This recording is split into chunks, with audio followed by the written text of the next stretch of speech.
Okay, there are 2 charges filed against you.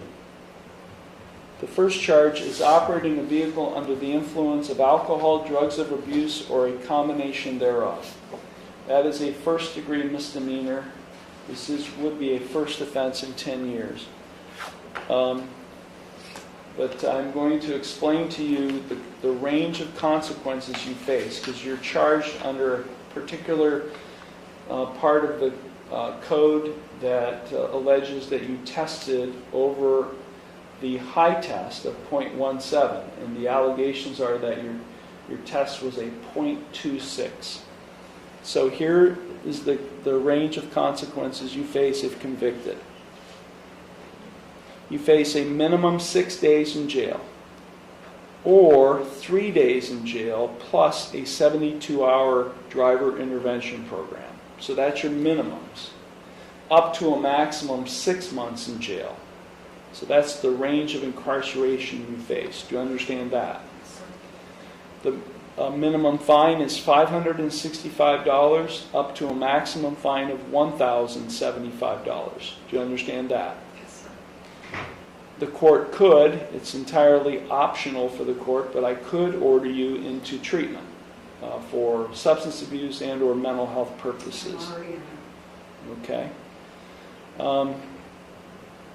Your license would be suspended for a minimum 1 year, up to a maximum 3 years. Do you understand that? Yes, sir. You would not be entitled to any driving privileges for the first 15 days from the date of the suspension, and your license was placed under immediate administrative license suspension on August 29th. So your license is currently suspended because of the alleged high test. So you would not be entitled to any driving privileges for the first 15 days from August 29th. Do you understand that? If I did grant you driving privileges to drive during your suspension, I could, it's optional on my part, I could order that those yellow plates, what we call restricted plates, be placed on the vehicle. And I also could, it's optional, I could order that a license ignition interlock be placed in your vehicle. Do you understand that? Yes, sir.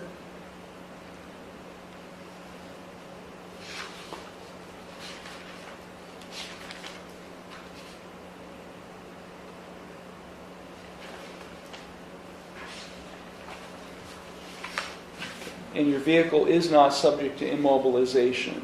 Is your vehicle currently in your possession? Okay, so it's not subject to a court hold. So it can be taken. So the police did immobilize it? Things okay, yes. Yeah, so you can get it out. There is no court hold on that vehicle.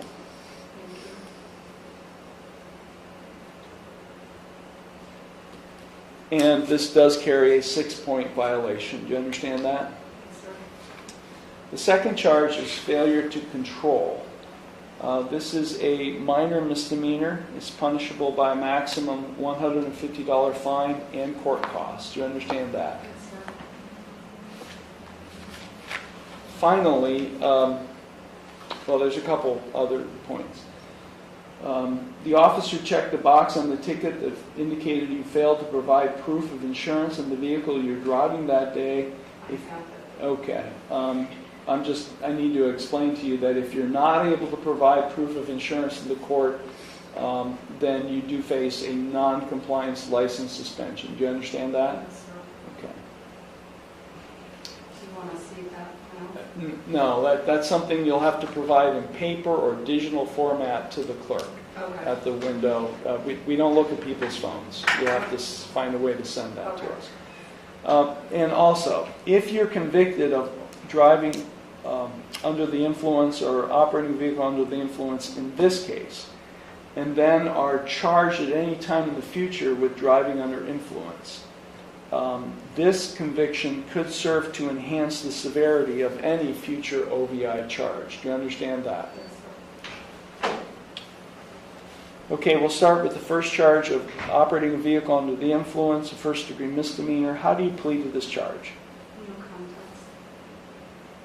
With respect to the second charge of failure to control, a minor misdemeanor, how do you plead? No contest. Okay. Ms. Pernetta, do you understand by pleading no contest to these charges that you are waiving your right to a trial, which includes your right to cross-examine witnesses and to confront evidence presented against you? You'd be waiving your right to testify or not to testify without any negative connotation. You'd be waiving your right to subpoena witnesses. You'd be waiving your right to a jury trial. You'd be waiving your right to be proven guilty beyond a reasonable doubt. All of those are trial rights you'd be waiving by pleading no contest to these charges. Is that what you want to do today? Yes, sir. Also, by pleading no contest, you would be waiving your right to an attorney. You do have a right to have an attorney represent and advise you in your case. By pleading no contest, you would be effectively waiving your right to an attorney. Is that what you wish to do? Yes, sir. Are you currently under the influence of any drugs, alcohol, or prescription medications that might affect your thinking? Yes, sir. Are you currently on probation, parole, community control, or post-release control with any court? Yes, sir. Has anyone made any promises to you about what your sentence will be in order to induce you to plead no contest to these charges today? Yes, sir. And are you thinking clearly and do you understand everything that's happening? Yes, sir.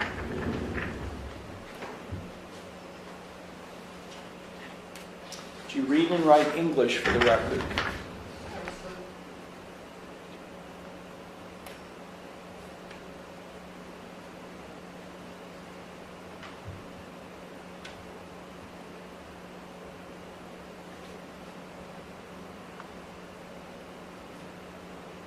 Okay, I'm going to provide a document to you. It's entitled Acknowledgement of Rights and Waiver of Counsel. If after reviewing that, if you have any questions, feel free to ask me. If you find that document after reviewing it acceptable, you can sign the end date at the bottom.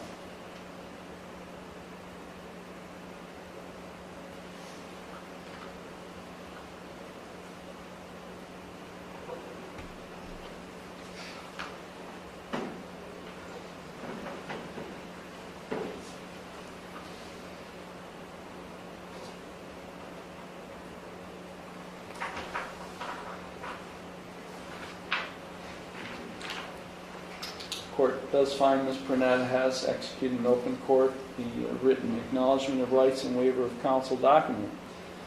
I do find, before I can accept a no contest plea, the law requires me to obtain an explanation of circumstances. I do not have a police report. I do not have anything other than the officer's citation. So I'll have to ask you, Ms. Pernetta, what took place on August 29th, 2025 that led to this citation? It was a stupid mistake. An error of judgment. Okay, what happened? I need to make a finding of what happened.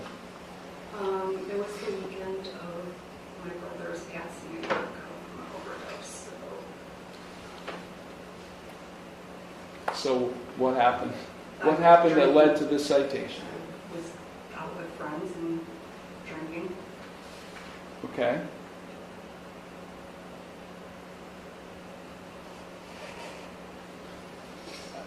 I'm going to have to ask you questions, Ms. Pernetta, because you're not providing me information. So on August 29th, that would have been on Friday, at what appears to be 5:06 p.m., you got into a 2023 Nissan, Yes, sir. and were driving on Broad Street near Depot Street.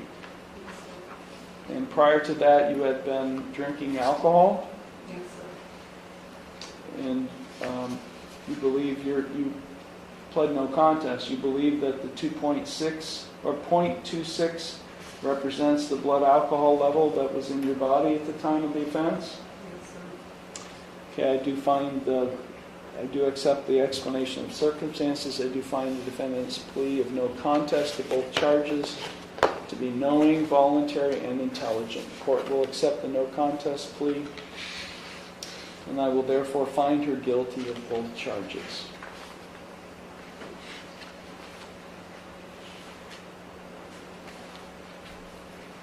Okay, Ms. Pranetta, before I impose sentence, is there anything you would like to say? I'm sorry. Are you an Ohio licensed driver? Yes, sir. How long have you been an Ohio licensed driver? Since I was 16. The reason I ask is because other than a speeding in 1999, you have nothing on your driving history.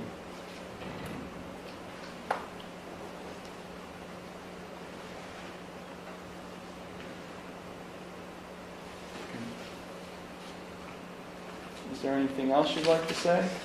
After this, I won't have that on there again, ever again.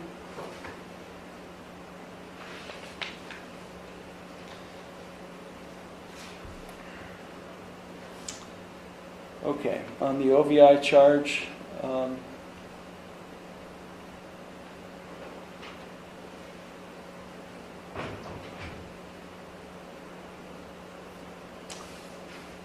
$180 days in jail, 174 days will be suspended.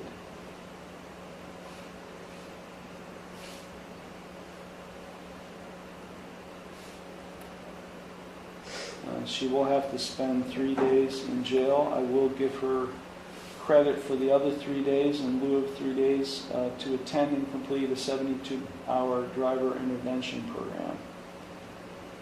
Can I do that time on a weekend? We will give you a jail report date.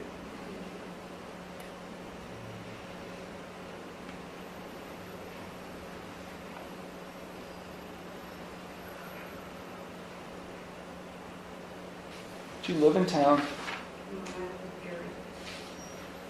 You said you were in treatment? What are you in treatment for? I have severe anxiety and depression.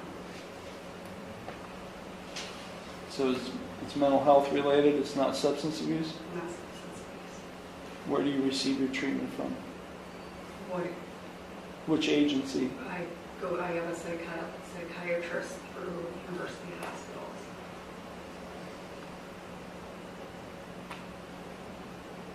Do you know the name of the doctor? I just started seeing. He's actually a nurse practitioner. So I'm ordering that you successfully continue your treatment at University Hospital Psychology, which is going to say department for mental health purposes. That is condition. As I'm placing you on 5 years of unsupervised community control. You're not going to have to report to anyone, but you are going to be on probation for non-reporting unsupervised probation. You're ordered to have no criminal or traffic offense for a period of 5 years. I will impose the $565 minimum fine. I will suspend your license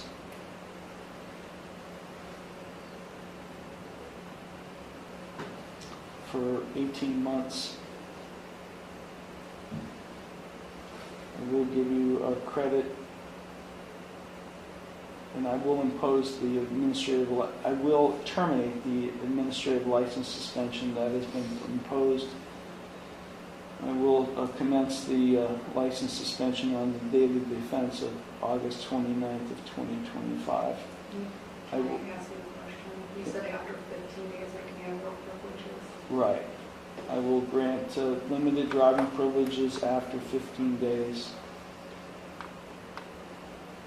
And does that automatically take effect, or do I need to? Now, you'll have to file a motion requesting, you'll have to provide the court with proof of financial responsibility and other supporting documentation. So if you're asking the court for driving privileges for work, you need to provide proof of employment and the days and hours that you're working. That's just one example if you want me to provide privileges for other things. I will order you to provide proof of insurance on the date of the offense to the clerk no later than the close of business today. As a condition of your unsupervised probation, you're ordered to successfully continue your mental health treatment at University Hospital Psychology. It's with Peter Taylor as his name. Dr. Peter Taylor. Yes, nurse practitioner. Okay.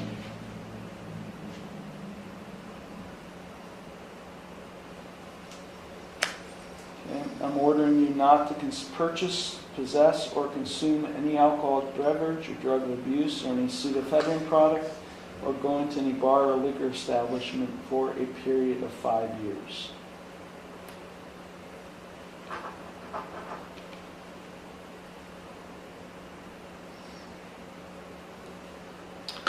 On the failure to control charge, I will impose a $150 fine and court costs.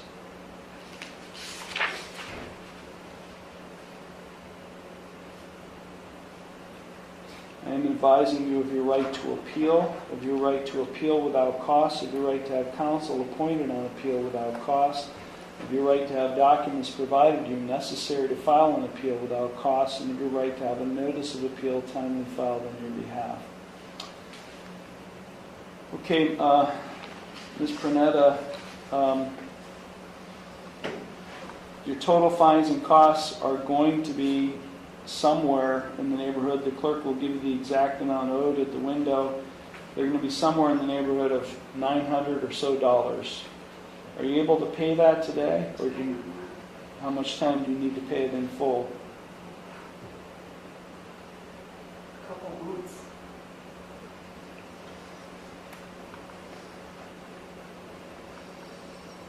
November 7th? Okay, I'm going to give you until November 7th to pay all fines and costs. And I will schedule a review hearing.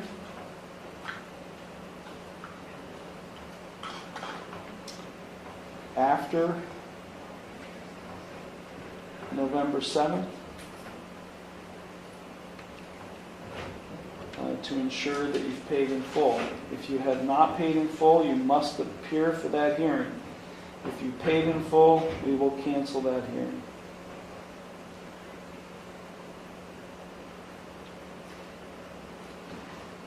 Okay. Okay, Ms. Pranetta, do you have any questions for me? No, sir. Okay, so you're going to go to the clerk's window. I need to explain to you.